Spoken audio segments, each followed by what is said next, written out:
Makapal na bilang ng mga Katoliko matyagang naghintay kay Pope Francis para sa pag-asang masulyapan ang Santo Papa sa huling pagkakataon. Ang buong ulat ihati naman sa atin ang aming kasamang si Alvin Baltazar live via phone patch.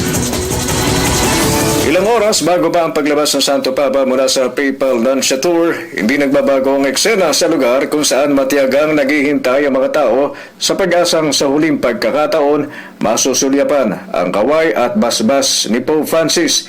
Marami sa mga ito, alas 12 pa lang ng hating gabi ay pumwesto na sa area na inaakala nilang makikita ng maayos ang Santo Papa. Alas 5 ng umaga, tuloy-tuloy pa rin ang pagdating ng mga tao at ang tinatahak na destinasyon ang Papal Nunciature. Ganito rin ang eksena papuntang Villamor Air Base. Grupo-grupo at pamilya ang patungo ng paliparan habang kapansin-pansin ng makapal na bilang ng taong maagang nakaabang sa pagdating ng Santo Papa para sa kanyang departure.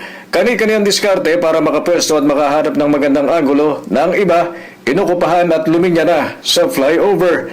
Maagaring naka-formation ng pwersa ng kapulisan sa mga daang tinahak ni Pope Francis patungo ng Villamor. Pasado alas 9 ng umaga nang dumaan ang convoy ng Santo Papa at ang reaksyon ng mga tao, ganito na.